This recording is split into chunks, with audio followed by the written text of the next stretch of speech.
don't care what his ticket says. That seat is mine." The woman's voice cut through the cabin like a blade, sharp and loud enough to turn heads. She didn't even glance at the man standing beside her. She just waved a manicured hand at the flight attendant like she was swatting a fly. "He's making me uncomfortable. Please, have him removed." The man didn't raise his voice, didn't argue, just stood there, tall and composed, a single eyebrow lifting. Someone in row 3 whispered, "What's going on?" Someone else was already recording. "Tell us where you're watching from, because in 3 minutes, 4 airports were about to cut ties." Just 3 minutes earlier, Dr. Everett Langston had stepped onto the plane like he always did. Quiet, focused, with the kind of presence that didn't need introduction. He didn't need applause. He built aircrafts that didn't fall out of the sky. He adjusted the cuff of his gray tailored suit, brushed a speck of lint from his sleeve, and made his way down the first-class aisle of Regalis Airways Flight 2069, Paris to Zurich. His seat was 2A, always 2A. But when he got there, someone was already occupying the space. Not a person, just a $32,000 Hermes Birkin bag in glistening crocodile leather spread across the seat like a placeholder for entitlement itself. The woman in 2B, Blair Wyndham, didn't look up. She sipped her champagne, scrolling her phone lazily, one leg crossed over the other. Everett paused. He wasn't confused. He wasn't lost. He had taken this flight 67 times in the past 2 years. Still, he gave her the benefit of the doubt. "Excuse me," he said, voice low and composed. "This is 2A. I believe that's my seat." Blair looked up then, slowly, like she was being asked for a favor she had no intention of granting. Her sunglasses didn't move, but her mouth curled, just slightly. "Oh," she said. "That's funny. You must be confused." Her voice was smooth, a practiced mix of amusement and condescension. She tilted her head. "You might want to check again. This cabin's for premier guests only." Everett nodded once. "Yes, that's correct." He slipped his boarding pass from his pocket. Seat 2A. Langston, Everett. Platinum priority. Global access. She didn't look at the pass. Instead, she laid her hand lightly on the Birkin, like she was staking a claim. "You should try coach," she added, loud enough for the nearby passengers to hear. Someone chuckled under their breath. A man in 1B looked up from his laptop. The energy shifted. The room took sides without saying a word. The insult wasn't about the seat. It never is. It was about skin, class, power, what people assume when they think they already know who you are. What Blair Wyndham didn't know was that Everett Langston wasn't just a passenger. He was the CEO of Clear Sky Composites, the company that built the carbon frame for the very aircraft she was sitting in. And more than that, he was also the chairman of EthicAir Index, the ethics compliance network used by 9 European airports to decide whether a plane could even land. A young flight attendant approached. Clara. Her smile was tight, nervous. She'd sensed something was off. "Is everything all right here?" she asked. Before Everett could respond, Blair turned to her, voice rising. "Yes, this gentleman is refusing to respect boundaries. I don't feel safe with him standing over me like this." There it was again, weaponized language, the tone of a woman who'd never been told no in her life. Clara blinked, visibly uncomfortable. "Sir, may I see your boarding pass?" Everett handed it over calmly. Clara looked. Her eyes flicked upward. She swallowed. "Thank you, Mr. Langston. That's correct." She turned to Blair, but before she could say a word, Blair escalated. "I'm asking for him to be removed, immediately." Phones came up, discreet but active.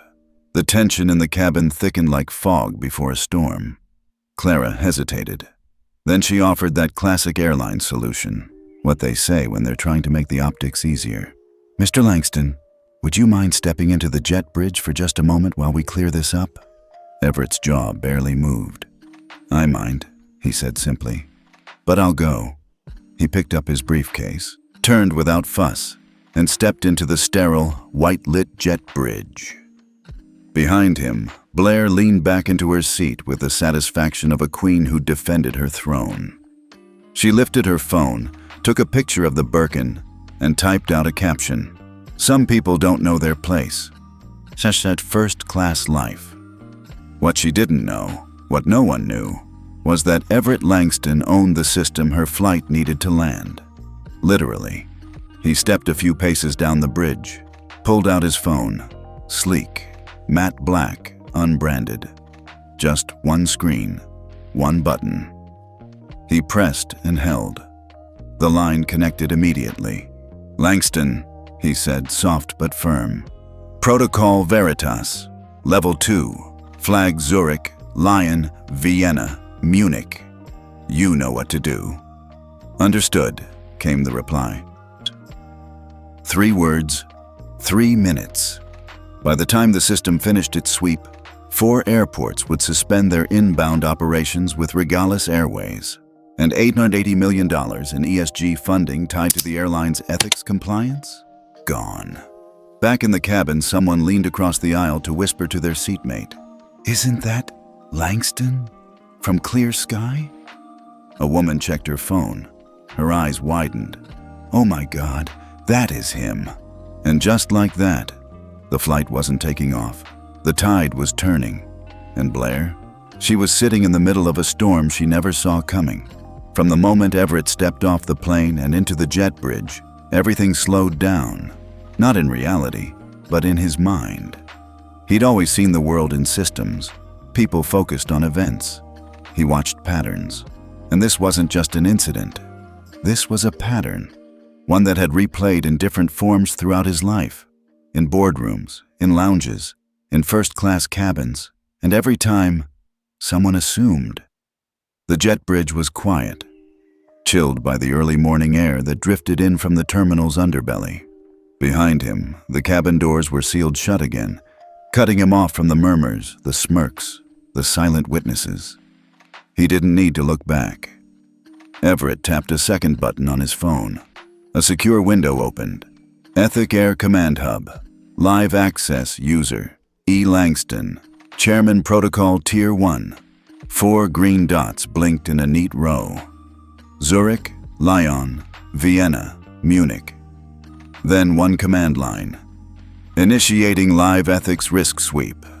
Priority Flight 2069, Regalis Airways. Trigger Tier 2. Conduct violation. Passenger discrimination. Escalated removal request. The interface wasn't designed to look dramatic. There were no blinking warnings, no sirens. Just smooth data. Efficient. Quiet. Like Everett. Inside the cabin, Blair crossed her legs, glanced at the flight attendant with an expression that said, "You may go now," and opened Instagram. The seat next to her remained empty, her bag lounging like royalty. She felt victorious. But the atmosphere in the cabin had shifted. People weren't smiling at her anymore. In fact, they weren't even making eye contact. A few passengers whispered.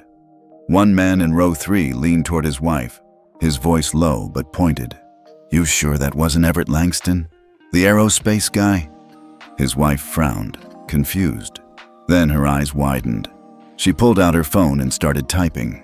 2 rows back, a businesswoman in a gray blazer was already scrolling LinkedIn.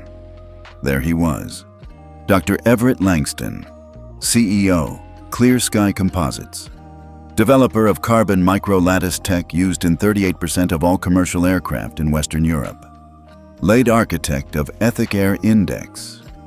The system that decided whether your airline got to land in Zurich or didn't. She looked up, stunned. "Oh my God," she murmured. Her seatmate turned. "What?" "That guy. The one she got kicked off? He's not just some businessman. He basically built the compliance system this airline uses." The words echoed like a whisper of karma.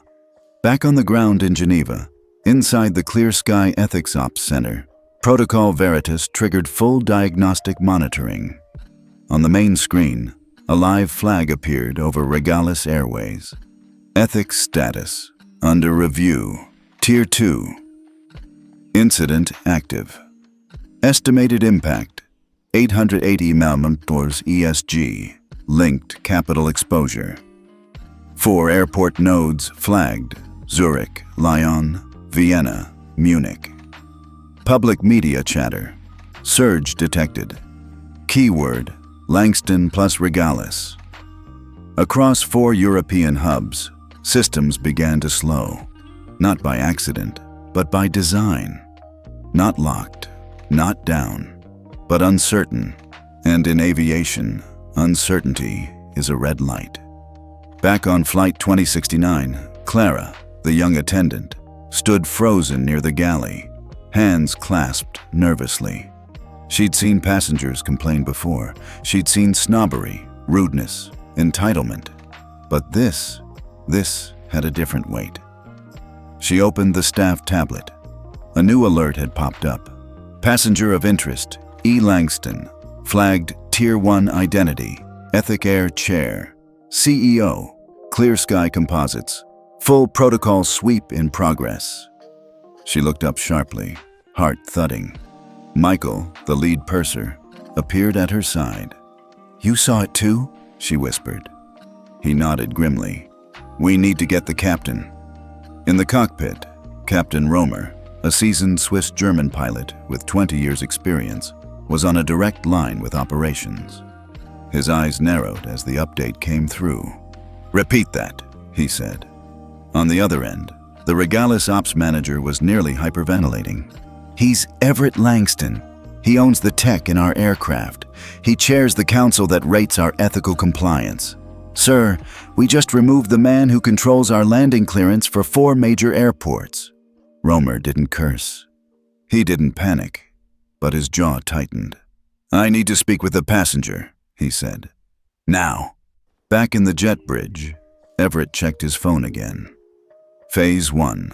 Complete internal logs pulled passenger manifest cross-referenced ESG-linked capital at risk, flagged public data analysis, trending. Phase 2. Greenlit. He didn't smile. He didn't need to. Meanwhile, in a Regalis executive conference room in Frankfurt, the chief risk officer, the head of corporate ethics, and the VP of operations were on a call none of them wanted to be on. The screen read, "Critical risk. EthicAir Index status pending trigger. Passenger conduct, CEO removal. Multi-node system response." One executive muttered, "If Langston blacklists us from EthicAir, our Zurich gate contract evaporates." Another snapped, "Lyon, Vienna, and Munich are tied to that compliance score. If we're dropped below 85, we lose clearance in 4 cities." And the worst part? The press didn't even know yet, but the markets would in hours. Back in the cabin, Blair was starting to notice the silence. No one was smiling. The attendant, Clara, hadn't returned. The older man in 3A was now openly filming her, and the couple across the aisle kept looking at her like they knew something she didn't. Her phone buzzed. A DM from someone she didn't know. "You might want to Google the guy you just kicked off the plane. Langston. Everett Langston." She frowned. She typed it in and froze. The screen filled with headlines. "The quiet titan of aerospace. Meet the man who writes the rules. Airlines must follow. Everett Langston's EthicAir Index, redefining integrity in aviation." Her stomach dropped. Captain Romer stepped into the cabin. He didn't smile, didn't explain, just walked straight to her row. "Miss Wyndham," he said evenly, "we're resolving a critical systems issue related to this flight. For now, please remain seated and do not engage with the other passengers." Blair opened her mouth, but he was already walking away. Outside the aircraft, Everett checked his phone one last time. A new alert. "Zurich.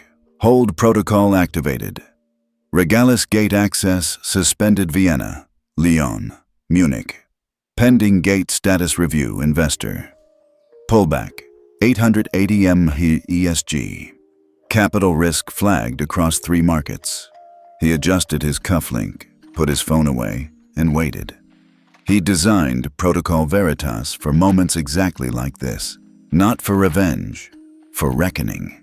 Inside the cabin, someone whispered, "He's not just a CEO. He's the one who decides if this plane can land." And Blair? For the first time, she felt something she didn't know how to process: irrelevance. The moment Flight 2069 missed its assigned pushback window at Charles de Gaulle, a silent ripple moved across European airspace. Technically, delays happened all the time, but this wasn't weather. This wasn't a mechanical glitch. This was something different, something no one could quite explain. Yet. Inside the Regalis Airways HQ in Frankfurt, the chief of operations, Marla Beck, stared at the real-time ops screen. It was blinking red across 4 separate airports. EthicAir Index. Zurich, flagged. Lyon, under review. Vienna, suspended. Munich, flagged. Marla's phone buzzed non-stop. "Get me someone from Geneva. I want Langston's office on the line," she barked, but the assistant on the other end was pale, sweating. "We already tried. Their board has gone into silent protocol." Marla froze. No PR recovery, no back-channel apology, no executive groveling hotline. Langston wasn't playing defense, he was playing sovereign. Meanwhile, in the cabin, time had slowed to a crawl. Passengers were restless. Tensions buzzed just beneath the surface. Blair's fingers shook slightly as she held her phone. Her Twitter feed was spiraling. The video someone took, the one where she said he should try coach, had been posted and reposted and reposted again. Within 15 minutes, it was trending on French, German, and Swiss social media feeds with the hashtag Langston Effect, #designer bag diplomacy, #grounded by entitlement. She tried to report it, block it, bury it. But the internet wasn't letting go. 2 rows back, Helen Donovan, a retired judge from New York, leaned toward her husband. "Did you see how calm he was?" she whispered. Her husband nodded. Didn't raise his voice. Didn't even frown. That kind of silence. It's not weakness. It's power.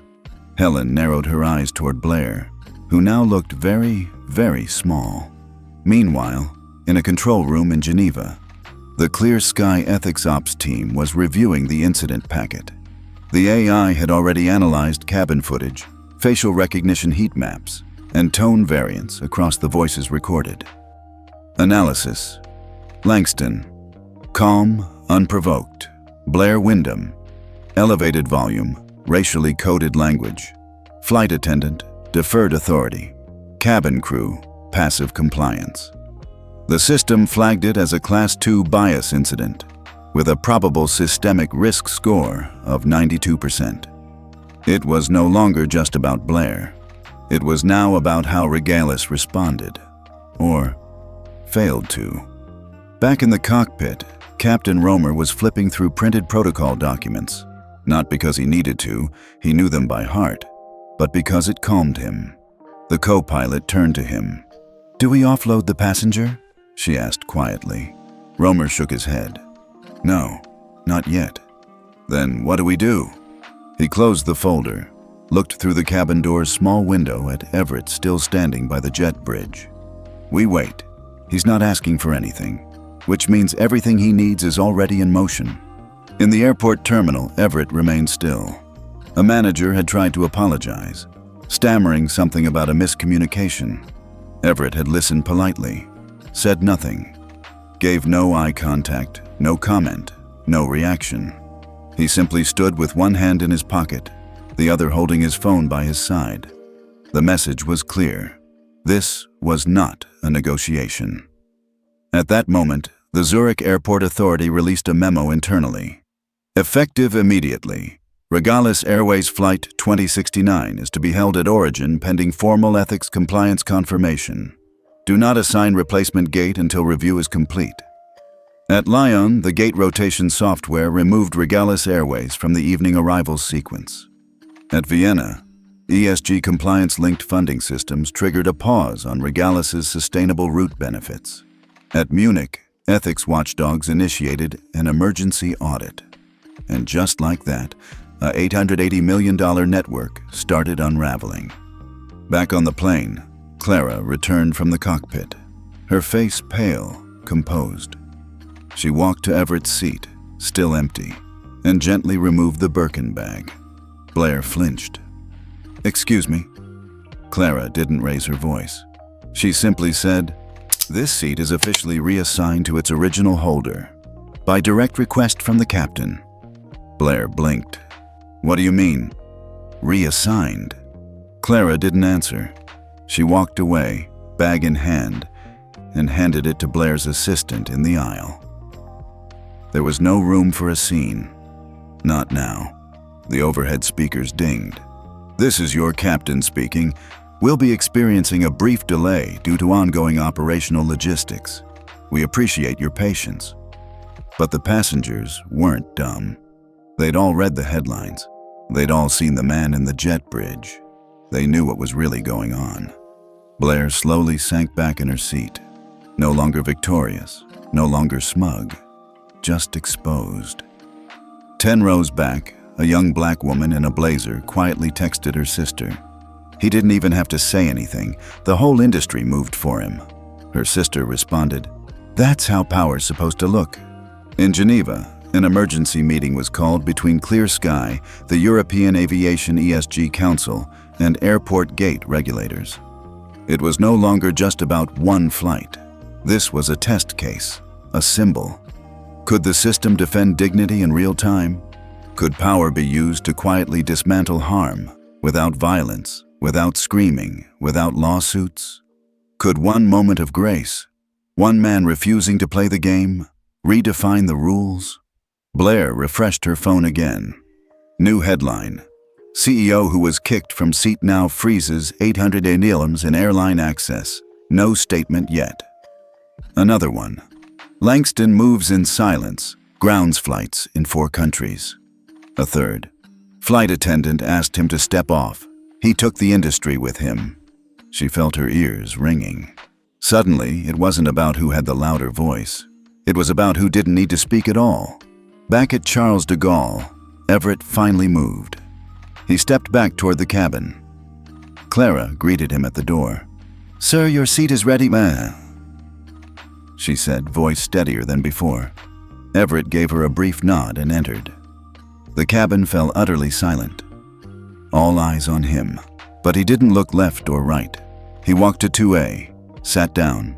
Buckle clicked, briefcase placed gently at his feet. No fanfare, no anger, just restored order.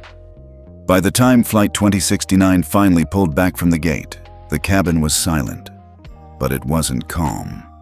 Passengers were whispering. Phones were buzzing under tray tables.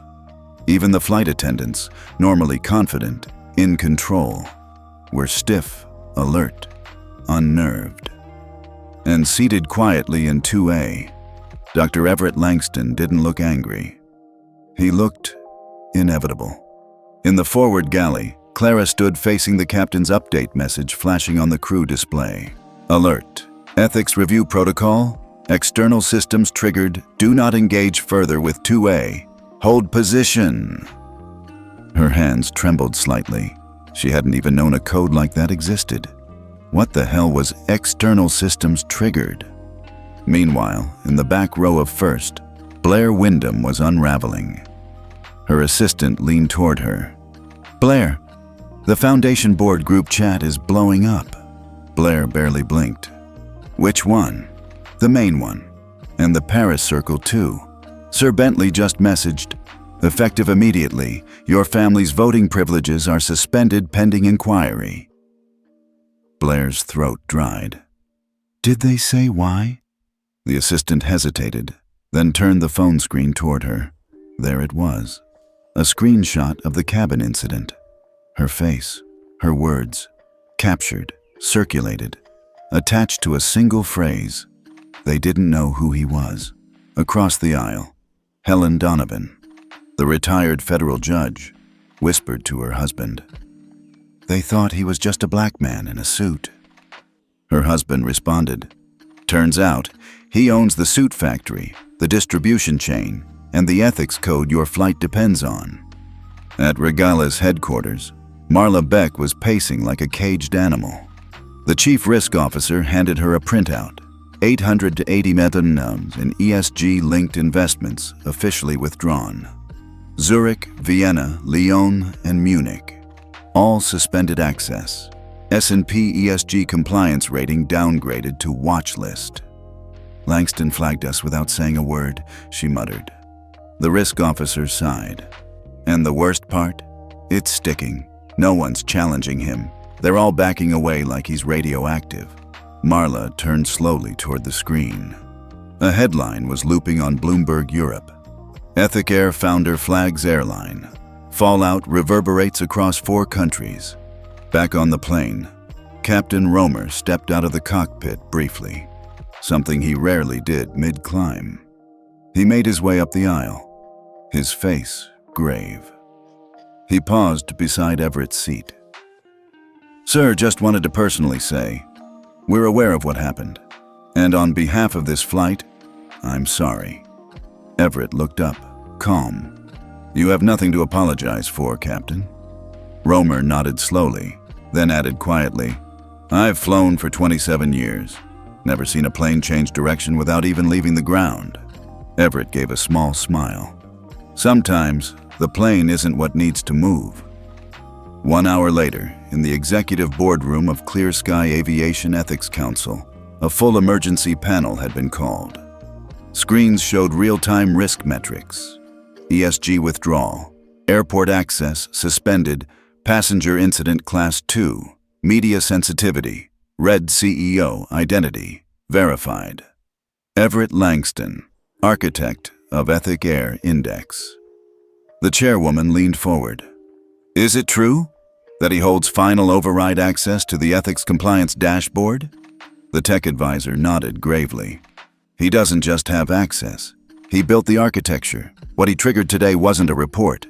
It was an audit-level flag." One board member whistled under his breath. "Blair Wyndham just poked a man who built the fences." Back in the cabin, Blair sat hunched in her seat, scrolling endlessly. Her PR manager had finally responded. "No comment, no press release, no apology yet. Sit still." But it was too late. One of the donors from her family's philanthropy board had posted a personal statement. "We expect better from those who represent our mission. Until accountability is demonstrated, we are halting all co-sponsored grants involving Blair Wyndham." Her face drained. Not just humiliation now, consequence.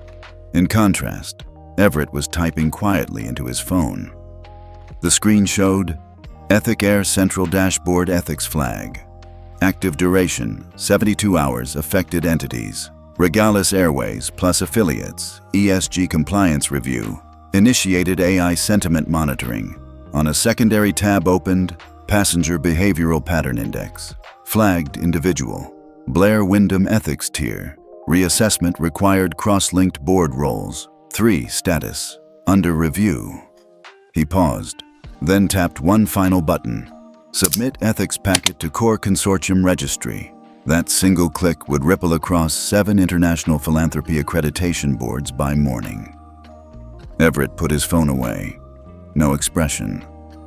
In first class, a younger black woman across the aisle leaned toward him.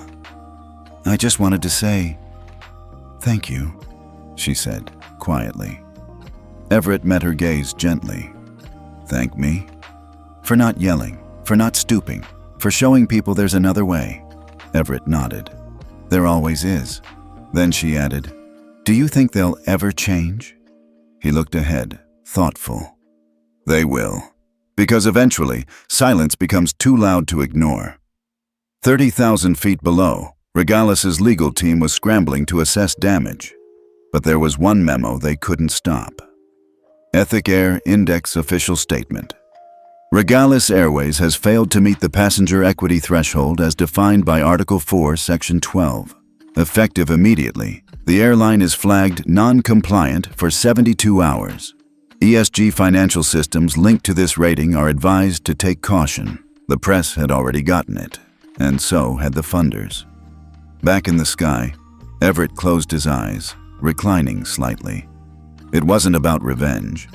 It was about integrity, about not having to explain your worth, about not having to shout to be heard, about a system that finally moved for the quiet ones. The people like him, the people who'd been told over and over that their seat was taken. But today, he didn't just get his seat back, he redefined the gate. The flight had been in the air for just under 2 hours when the cabin lights dimmed slightly, casting a soft blue glow across first class. Passengers who earlier had whispered now sat in reflective silence. Even Blair Wyndham, once the center of attention, seemed to disappear into her seat, as if trying to merge with the leather. But the silence wasn't peace. It was power moving. In seat 2A, Everett Langston sat calm, reviewing the flood of updates on his tablet. The EthicAir server had flagged 9 additional anomalies linked to Regalis Airways, cases buried in complaint logs, never escalated. Cabin profiling, passenger displacement, suspicious seating swaps. The airline had a pattern, and now it was exposed. He tapped into the encrypted channel for the EthicAir Ethics Risk Alliance, a closed forum between regulators, ESG funds, and ethics tech platforms. Dozens of real-time reactions lit up. Langston moved faster than a federal audit. 4 airports are pulling allocation tables, slot bidding frozen. This will be the new benchmark. No one's safe if they fail the dignity threshold. One message stood out. If Everett hadn't pulled the lever today, how many more would have been erased quietly? He didn't respond. He didn't have to.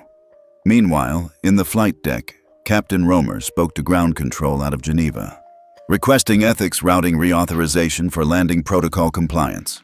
The air traffic officer paused, checking the system. Confirmed. You're clear, though, side note, quite the wake you've left down here. The captain chuckled, then added with dry honesty, I think the wake's just beginning. Back in the cabin, a flight attendant approached Everett, this time with care and something deeper in her eyes. Dr. Langston, she said softly, placing a glass of water beside him. We didn't know.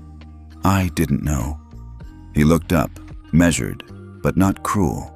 It shouldn't take knowing someone's title to treat them with basic dignity. She nodded. There was nothing to say, but then she leaned closer, whispering, We just got a crew-wide bulletin. The airline is grounding all inbound comms. Something's happening. She was right. At that very moment, in a Zurich press room, a journalist named Thomas Arendt stood before a wall of cameras, holding a tablet with still frames from the now viral video. Blair pointing toward Everett, and the headline, Man denied seat for passenger's handbag. Turns out he owns the ethics system that governs their airline. Thomas turned to the cameras. This isn't just about a seat. It's about a system.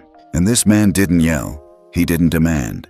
He simply moved the world with a line of code and 3 minutes of silence. Back on the plane, Blair's phone pinged again. She didn't want to look, but curiosity broke her. It was a voice memo from her mother. You may have just cost us the Board of Global Heritage. I told you to learn the room before opening your mouth. You embarrassed the family name. Blair's hand trembled. Her entire life had been status, pedigree, legacy. But in this moment, it felt like all she had left was a handbag. She looked at Everett. Not a word had come from him. He hadn't once raised his voice. He hadn't retaliated. He had simply revealed the architecture of consequence and watched her walk into it willingly. Elsewhere in first class, a middle-aged Indian businessman leaned toward his wife. He's making history right now. Who? She whispered. The man in 2A. He's rewriting how airlines will treat people moving forward. Watch. By next quarter, every ESG fund will require what he just did. A few rows back, a college-aged white student, clearly on a business scholarship, typed furiously on his laptop. He titled the blog post, Flight 2069 and the Day Quiet Power Changed Everything. His opening line? The seat wasn't about luxury. It was about whether society sees you as deserving of dignity before asking who you are. Meanwhile, back on the ground, at Langston Group headquarters in Manhattan, Everett's executive assistant June Harmon was already moving.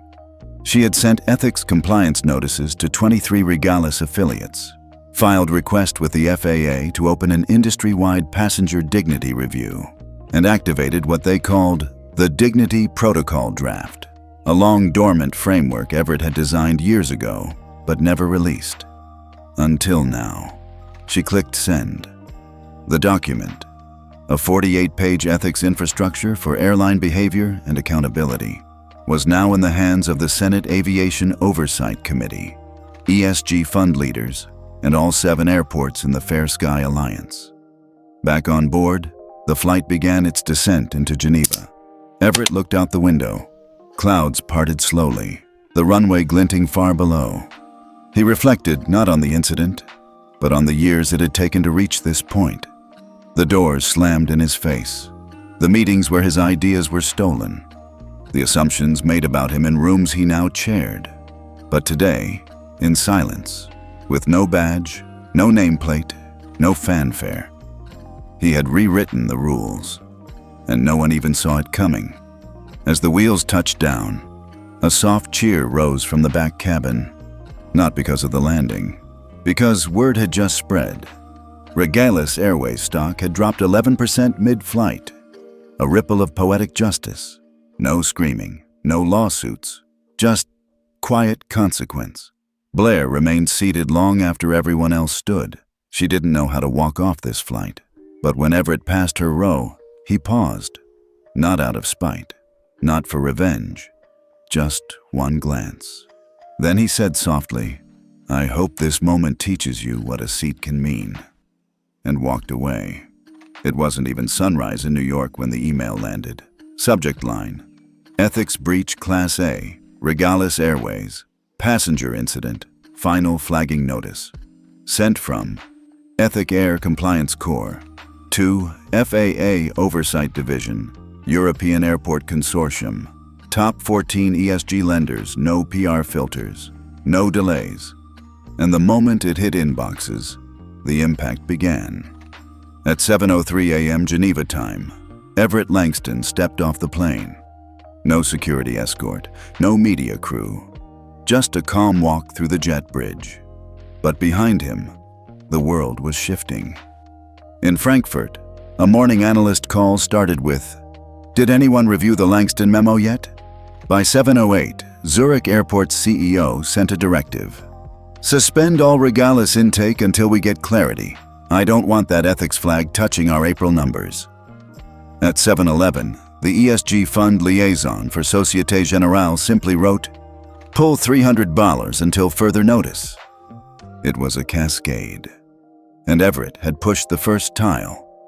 Meanwhile, in Manhattan, at the skyscraper headquarters of Langston Group, Everett's assistant June Harmon was already at her desk. Phone in one hand, tablet in the other, she coordinated 3 moving fronts. FAA Review Board request for an emergency hearing. Ethics Training Consortium requesting Langston's Dignity Protocol Draft for immediate sector-wide distribution.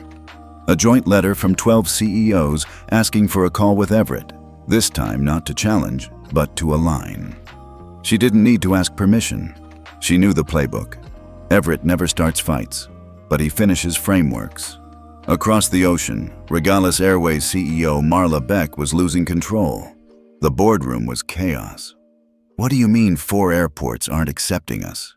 What do you mean we lost ESG clearance for Q3? Why didn't anyone flag this Langston guy earlier?" A young intern finally whispered, "We didn't think the man in 2A was Langston." By mid-morning, the Wall Street Journal, Reuters, and Financial Times had all released front-page digital alerts. Langston flags airline, 880 MLNs withdrawn in under 3 hours. EthicAir Index flexes global muscle. Who's next? The quiet CEO who grounded a system without saying a word. And buried in those articles was one quote Everett had written 3 years ago in an internal white paper. "Dignity isn't a perk, it's a precondition. Once tech can measure it, the world has no excuse." Now, the world wasn't just quoting it. They were coding it into policy. That afternoon, Everett sat alone in a quiet cafe near Geneva's Old Quarter. No press, no interviews, just a pot of strong tea and an email screen open on his tablet. Subject: Passenger Wyndham incident. Formal apology and request for discussion. From Blair Wyndham's legal team. He didn't reply. Not yet. Instead, he opened a second draft. The internal policy memo he'd been holding for 18 months, meant for when the time was right. It was called the Langston Clause, Flight Equity and Passenger Dignity Framework. The core principle? Any commercial airline receiving ethics-linked capital must prove real-time dignity compliance in first class and economy boarding alike. He reread the sentence slowly. Today wasn't about revenge. It was about activation. By 4:00 p.m., 4 more airlines reached out requesting access to the EthicAir compliance sandbox. We'd like to run simulations on our routes before getting flagged. Can we voluntarily pre-qualify for the Langston Clause before the quarter ends? We'd like to discuss a partnership on applying sentiment AI to crew training metrics. For once, the industry wasn't resisting. It was pursuing. At that same hour, Blair Wyndham stepped into her family's marble kitchen in Westport. Her mother was waiting, tight-lipped, holding a letter. The Wyndham Foundation Board voted, her mother said quietly. You've been removed from all leadership positions. Blair stood frozen. They can't. They did, her mother said flatly. And the worst part? You're the one who submitted the evidence, by opening your mouth. Later that evening, Everett took a private call with Dr. Safia Adan, director of the International Aviation Integrity Council. She'd known Everett since his early days in Berlin, when he was just another systems architect with a laptop full of ethical blueprints. Now he was building protocols the FAA would likely ratify. Safia said, "It's official. They're going to name it the Langston Protocol. You good with that?" Everett exhaled slowly. Only if it works. And by nightfall, headlines solidified what his quiet action had accomplished. 1 seat, 1 flag, 880 members frozen, and a system rewritten. No shouting, no confrontation, just an email, a protocol, and a man who built the rules everyone else now had to play by. By sunrise the next day, it wasn't just Regalis Airways feeling the heat. The entire aviation sector, from gate agents to Wall Street brokers, was trying to decode the ripple Everett Langston had sent through the system. But for Everett, this wasn't a ripple. It was the first calculated fault line of a system he knew had to crack open. At 7:43 a.m. CET, the European Airport Consortium convened a private virtual session. On the agenda, urgent ethical compliance review, immediate ramifications from EthicAir flag level red. The head of Geneva operations opened the call. Langston just demonstrated that a single dignity protocol can move more capital than a PR scandal or an accident report. This isn't a PR crisis, another added. This is an infrastructure failure in our moral architecture. Across the screen, one airport director said what everyone was already thinking. If we don't voluntarily adopt EthicAir compliance standards now, we'll be next. Meanwhile, back in New York, Everett sat in silence at his Langston Group office window, watching the sky shift shades over Manhattan. His phone buzzed quietly beside him. 12 missed calls, 7 new partnership requests, 3 interview invitations. He didn't answer any. Instead, he pulled up an internal document. Compliance Sync Gateway, Phase 2. It wasn't just a codebase. It was the operating system for the future of ethical travel, and it had just been pushed to the top of every CEO's inbox across the airline industry. Elsewhere, behind closed doors at Sky Delta Ventures, one of the largest ESG investment syndicates, 5 partners were debating their next move. If we don't align our ethics scoring model to EthicAir, we'll lose board trust. Do we even have a dignity threshold clause in our aviation terms? Not yet, but we will by Friday. The decision came fast. 140 million in pending airline credit lines paused until ethics alignment could be proven. The verdict was no longer in Everett's hands. The market had spoken. At FAA headquarters in Washington, D.C., Administrator Judith Barrett reviewed the latest fallout report. 82 ethics flag alerts in 48 hours, 880 million frozen. Regalis's Q2 projections down 19%. She turned to her deputy. Langston didn't just flag a passenger issue, he exposed a compliance vacuum at scale. She leaned back. Draft the memo. I want a national ethics charter named and filed by Monday. Pull Langston's protocol in full.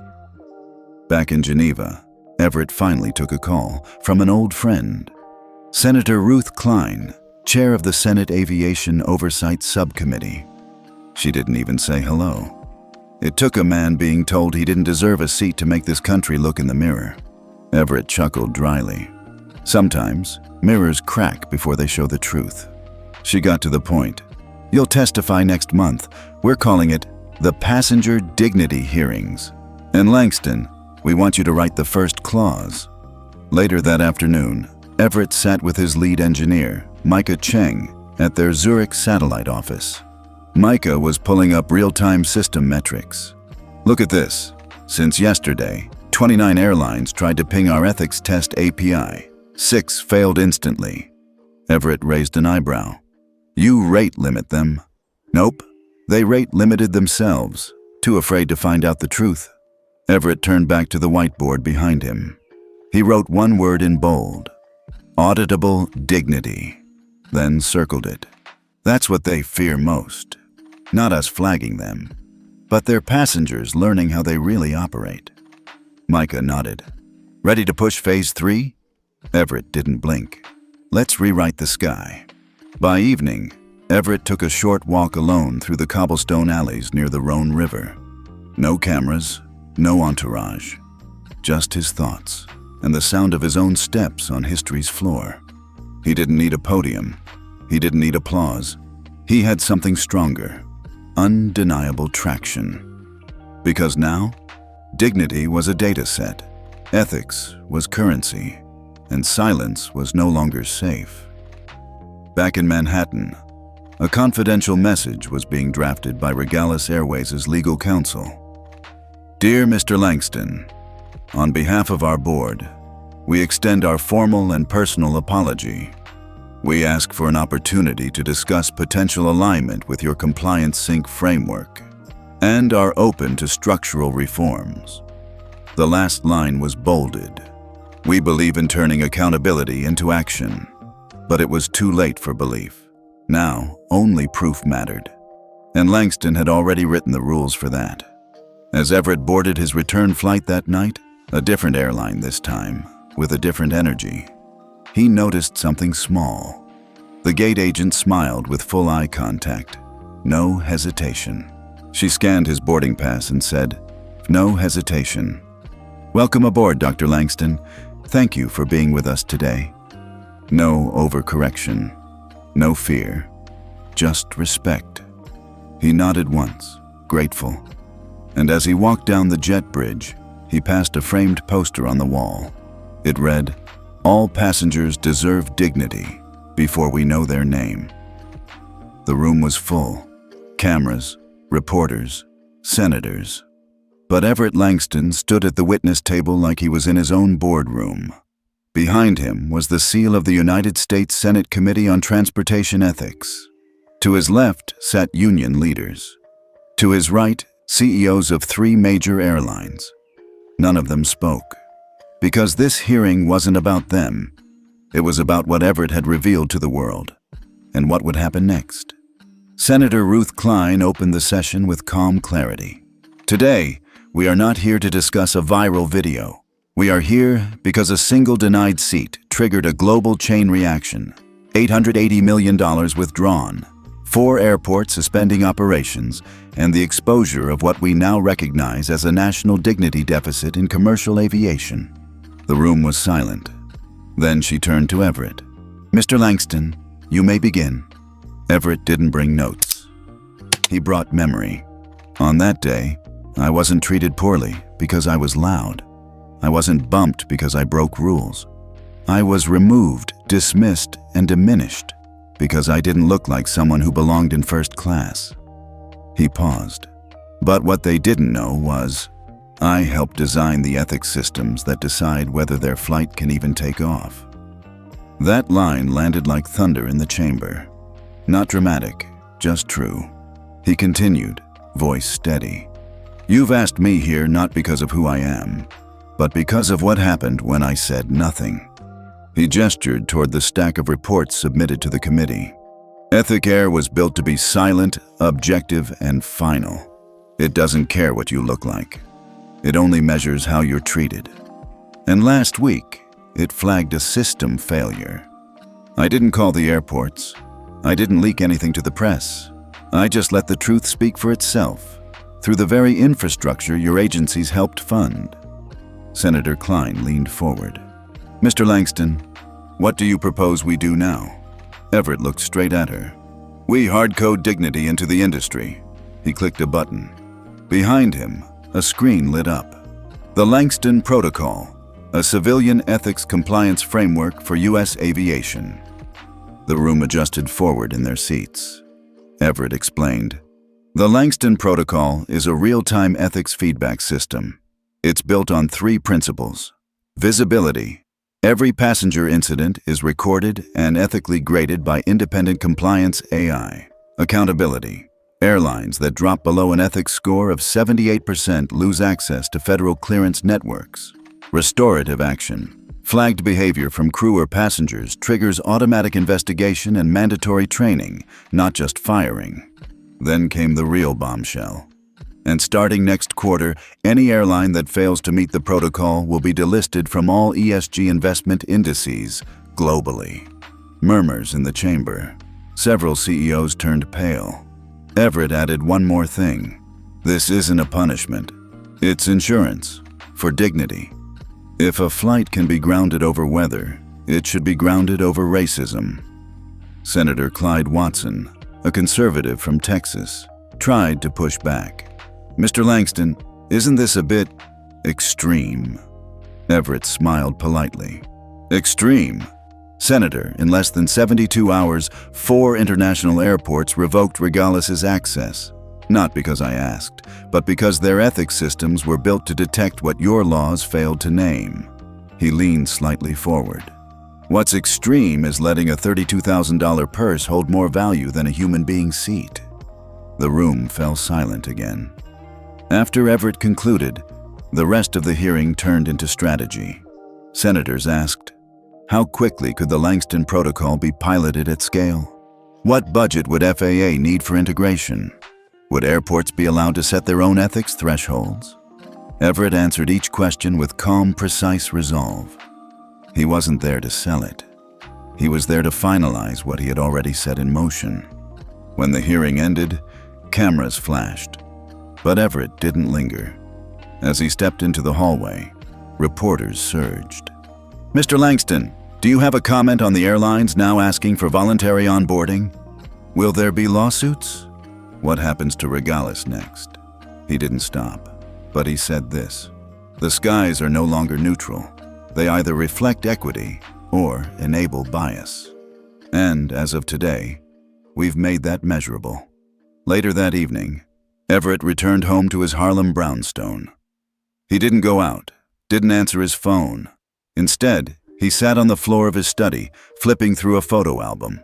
One photo stood out. His father, a former baggage handler, grinning beside a young Everett in a pilot costume. Written underneath, one day, you'll be the one deciding where planes go. Everett whispered to himself, I guess today was that day. In the final hours of the night, news outlets ran the story with a single headline. Langston testifies. Congress moves to ratify nation's first airline ethics framework. Social media exploded, but on Reddit, a quiet post from a flight attendant went viral. I used to think the worst part of flying was the turbulence.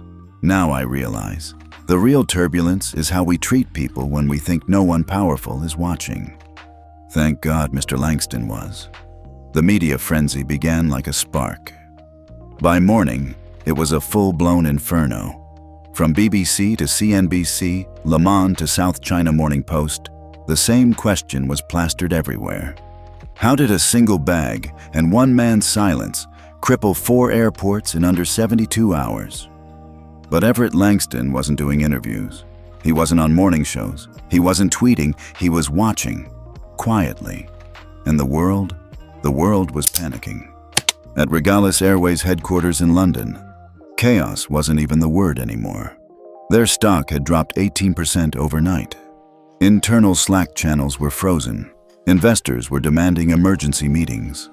One director whispered, "We've survived fuel scandals, data leaks, but we might not survive a purse." The irony wasn't lost on anyone. In one leaked video, Regalis's head of PR tried to calm the damage during an internal call. "We're drafting a statement.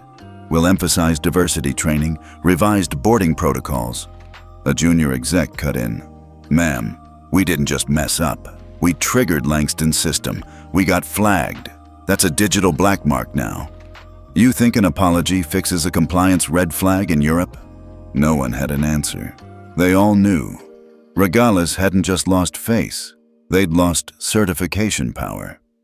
Meanwhile, in Zurich, at the offices of EthicAir Index, Everett reviewed the latest dashboard analytics. Green, yellow, red. He saw it all. One airline tried to bypass the audit protocol, automatically downgraded. Another attempted to silently remove flagged staff without reporting, suspended from future clearance. No press release, no lawsuit, just code and consequence. Everett turned to his executive assistant, Julia. "Push Phase 3 beta live." "Already done," she said. "Pilot programs at Lyon, Geneva, and JFK just activated real-time sentiment scanning." Everett didn't nod, didn't smile. "Then let's see what happens when people realize ethics has latency now." On the other side of the Atlantic, at a Black-owned tech investment roundtable in Atlanta, Everett's name came up again. This man just turned a silent insult into a global index recalibration. That's what you call soft power, strategic dignity. A younger entrepreneur chimed in. "What's wild is, he never raised his voice. He didn't post a video. He didn't even say anything." The oldest man at the table tapped his finger once. Exactly. Power doesn't yell. It just pulls the plug.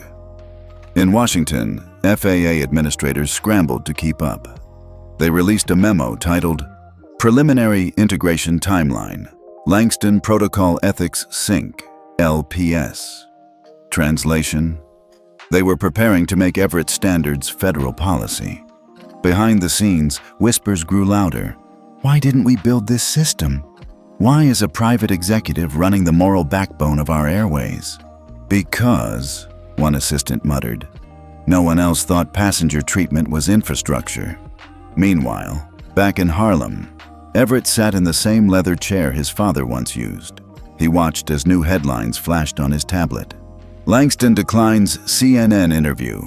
No comment still means control.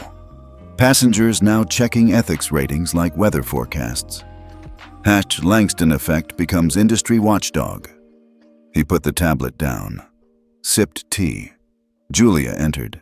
"Request from Oxford to keynote at the Global Aviation Integrity Summit. Tell them no speeches, but I'll share the compliance flowchart if they're serious." And Regalis sent another letter. Everett didn't look up. File it. Regalis's second letter was longer. It wasn't just an apology. It was a beg. "We are willing to implement full Langston protocol training and integrate Phase 2 ethics modeling into our executive operations. We respectfully request a neutral reevaluation." But Everett knew the game. They weren't sorry for what they did. They were sorry they got caught by something they couldn't control. And that was the whole point of his design. Over in Vienna, airport officials made their move. Until Regalis restores full ethics clearance and meets dignity sync thresholds, all code share and gate privileges remain suspended. It wasn't just Everett anymore. It was an entire system reshaping itself in real time. On TikTok, a former flight attendant posted a stitched video of Everett silently walking past the gate agent that day. Overlaid text read, "When the quiet black man you kicked out of first class controls the skies you fly in." 20 million views, 300,000 comments, but Everett never saw it. He didn't need to, because he wasn't going viral.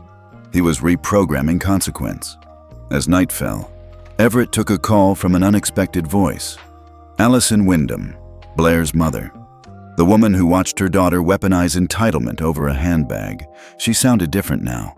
I didn't know who you were. I didn't raise her like that. I just want you to know I'm... Everett cut her off gently. I know who you are, and that's enough. Pause. Some things don't need fixing. They just need exposure. He hung up, kindly, quietly, like always. The world hadn't fully changed yet, but the systems had. And systems, once rewired, don't forget. It had been 21 days. Regalis Airways was still bleeding. No ESG investors, limited gate access, zero leverage in Europe. Passengers had started switching airlines. Flight crews were quitting quietly. And yet, Everett Langston had never spoken publicly about what happened that day on Gate B16. Until now. But not to the media, not to the Senate. To a group of 15 black high school students sitting in a circle inside the Reginald Lewis Foundation's Youth Leadership Hall in Harlem. He didn't wear a suit. No camera crew, no script. Just a gray sweater, dark jeans, and his quiet presence. One student finally asked what everyone was thinking. Mr. Langston, when they kicked you out of first class like that, how did you not go off? Everett exhaled. Because I knew that seat didn't define me, but what came after, that was mine to define. Silence, deep, respectful. He stood up and walked to the whiteboard, drew a rectangle. This was the seat they told me I couldn't have. Then he drew a wider box beneath it, like a platform. This is what I built instead. They gave me a moment of disrespect. I gave them a system of accountability. The students didn't clap. They absorbed. Because they understood something now. It wasn't about a chair. It was about what people believe you deserve and what you make undeniable anyway. Later that week, Everett finally issued his only public statement. It was a single sentence, published in the Financial Times, New York Times, and Le Figaro. I do not seek apologies. I design systems where apologies are no longer necessary. Below it, no logo, no company name, just a watermark. EthicAir Index, now implemented across 37 airports and 6 airline alliances. Meanwhile, Regalis tried one last maneuver. Their CEO, Mark Hawthorne, resigned. The board sent Everett a direct letter requesting external audit consultancy. He declined, not with arrogance, with clarity. I'm not here to fix reputations. I'm here to make sure reputations are earned. At FAA headquarters, internal ethics briefings had been renamed Langston Readiness Sessions. One junior official joked, "If Everett ever takes a flight, every airport in the country's gonna clear the runways." They weren't wrong. Back in Harlem, Everett received a package. It was from Zurich Airport. Inside, a framed photograph of their ethics dashboard showing Regalis downgraded, time-stamped 3 minutes after the incident. A sticky note was attached. Your silence rewired our systems. Thank you for not yelling, just building. He placed it on his bookshelf, right next to a framed boarding pass. Flight RA-71C, Seat 3A, never used. Weeks later, Everett attended a quiet summit in Geneva, the International Council on Aviation Dignity.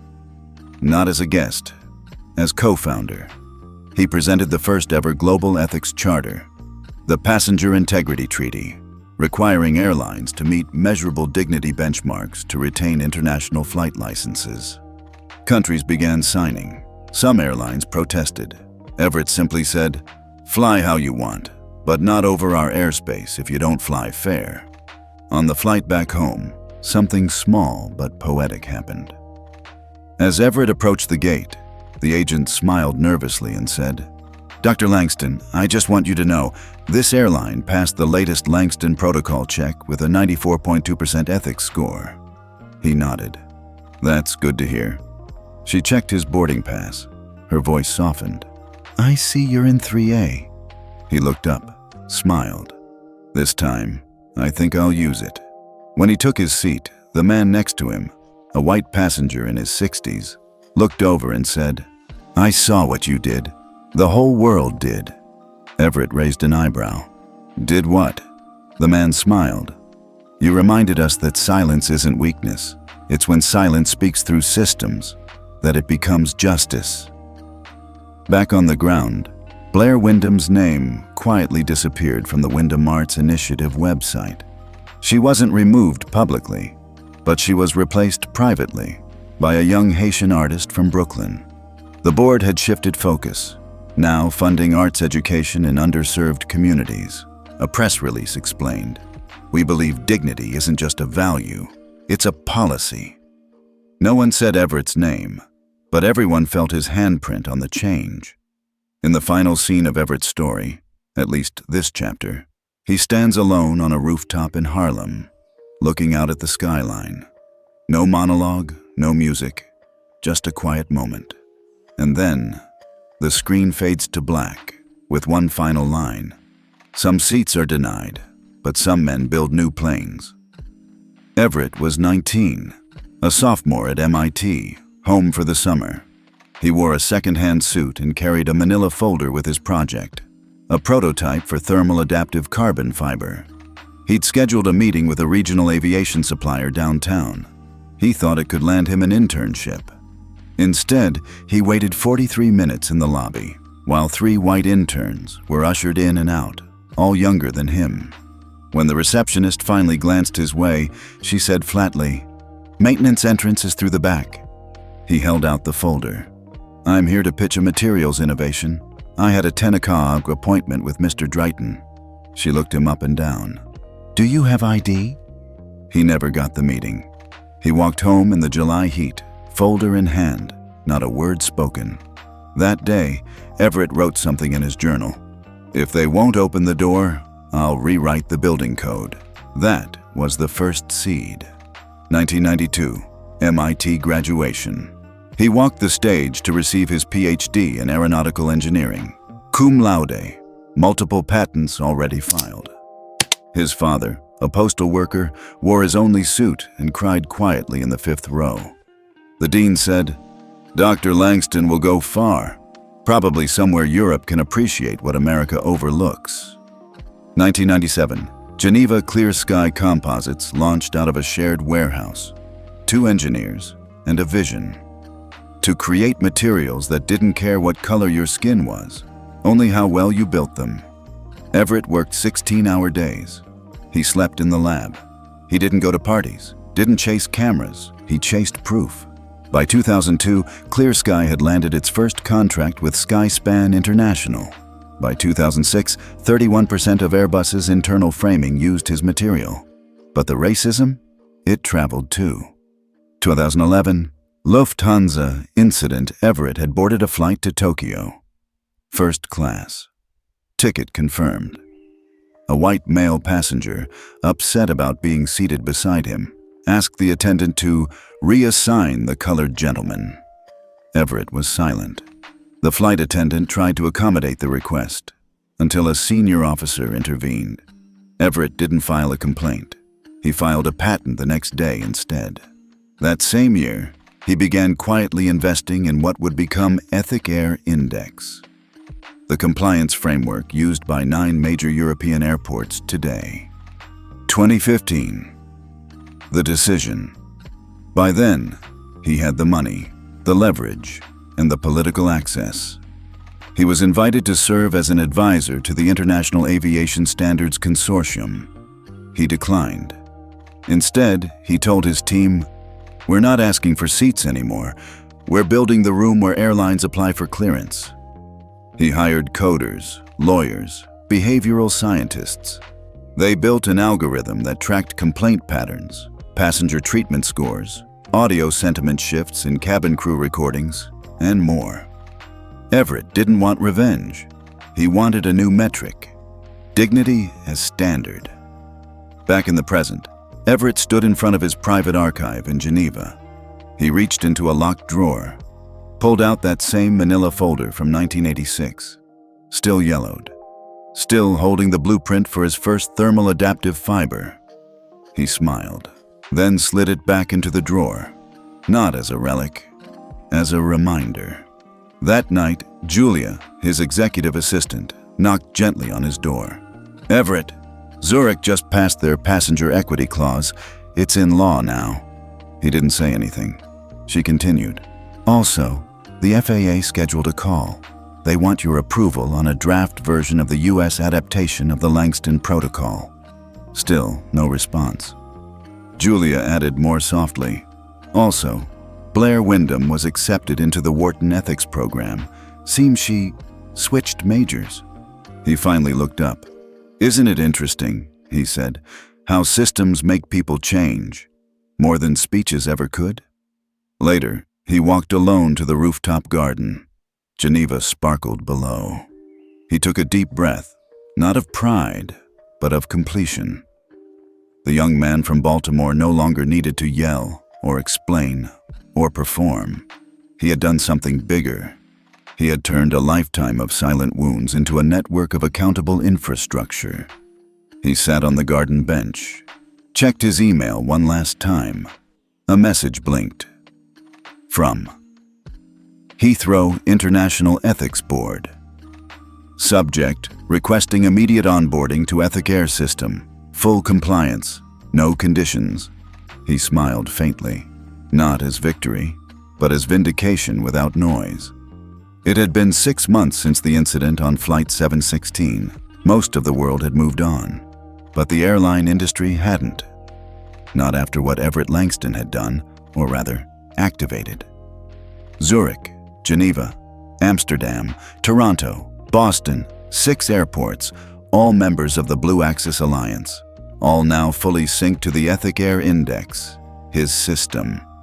Their new passenger policy was simple: ethics before altitude. One flag from EthicAir, your boarding gate disappeared from their system. No appeal, no delay, just silence and consequences. The airline that once denied Everett a seat was still flying, but limping. ESG funding pulled, public trust fractured, board shaken. 4 of its strategic airport partners terminated access contracts, a quiet but devastating 880 million freeze across their carbon material supply chain. They never officially apologized. They didn't need to. Their books did. In New York, at the Hudson Center, the annual Global Aviation Ethics Forum was in full swing. Everett stood backstage, minutes before delivering the closing keynote. Julia whispered behind him, checking her tablet.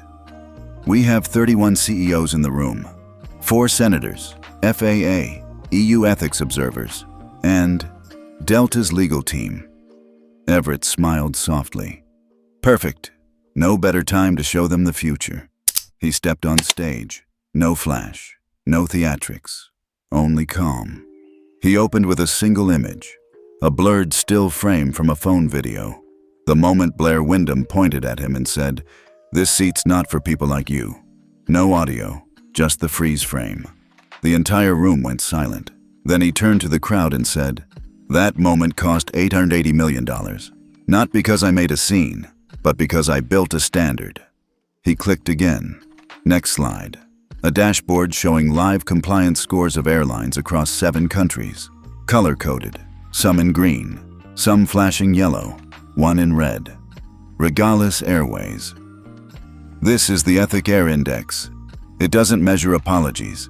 It measures behavior, at scale. A voice in the back, an older executive from Eurosky, raised a question. "But what gives you the right to govern ethics? You're a private actor." Everett didn't flinch. "That's the wrong question. The right one is, what gave airlines the right to treat dignity as optional? Until now." As the room digested his words, Julia activated the final slide. The Global Passenger Equity Accord. A new framework, co-authored by Everett, endorsed by 11 international regulatory bodies, backed by 5 ESG investment consortia. Airlines that refused to sign would see real-time delisting from EthicAir compliant airports. Suddenly, every exec in that room wanted a pen. Blair Wyndham had not spoken to the press since the incident. She'd quietly withdrawn from public boards, resigned from 3 arts councils, and enrolled in a postgraduate ethics program at a small college in Vermont. Some said it was rebranding. Others thought it was shame. But those close to her said something had cracked inside her, and not in a cruel way. She'd started listening. In a paper she submitted that spring titled, "The Seat I Took That Wasn't Mine," Blair wrote, "Power doesn't always wear a suit. Sometimes it's the calmest man on the plane, the one who doesn't yell when humiliated, the one who rebuilds the air around you." It was published in the Journal of Applied Ethics. Everett never responded publicly, but Julia printed it out, highlighted a line, and left it on his desk. He read it, smiled, then filed it in a drawer marked Unfinished Conversations. 2 weeks later, Everett met with the FAA and DOT in a closed-door ethics summit. He was offered a formal federal role to lead passenger protection and equity compliance. He politely declined. "I don't want to govern. I want to build systems that make governance automatic." Instead, he offered them something else, a full open-source license of the EthicAir Index, free for all national airports. On one condition, adopt it as is. No edits, no lobbying, no delays. 72 hours later, they signed. In a small ceremony in Harlem, the Reginald Lewis Foundation renamed their tech lab the Everett Langston Flight Ethics Innovation Center. Everett didn't make a speech. He watched the ribbon cutting from the back, then quietly slipped out. Outside, a young boy tugged his sleeve. "Mister, you really made them freeze all that money?" Everett knelt, smiled. "I made them freeze the way they think. The money just followed." 6 months ago, he'd stood alone at gate B16, disrespected. Now, the gate had a new sign above it, Langston Certified Airline Partner. Below it, a screen scrolled real-time EthicAir ratings for the next 5 boarding flights. A mother pointed at it and whispered to her son, "That's how you know if it's safe to fly. Not just the plane, but the people." Everett boarded a flight from Zurich to DC. This time, no tension, no stares. The agent smiled, recognizing him. "Mr. Langston, we upgraded your seat." He chuckled. "That's ironic." She tilted her head. "Why's that?" "Because I don't fly for the seat anymore. I fly to see how the world's learning." He stepped into first class. Passengers nodded at him, not out of fear, but respect. He sat in 3A, same seat, same row, but a completely different air. They denied him a seat, so he built the runway. And now we want to hear from you. Have you ever witnessed someone being denied dignity just because of how they looked, dressed, or spoke? Tell us where you're watching from, and if a moment like that ever made you want to stand up, or build something bigger like Everett did. We read every comment, and sometimes the quietest stories echo the loudest.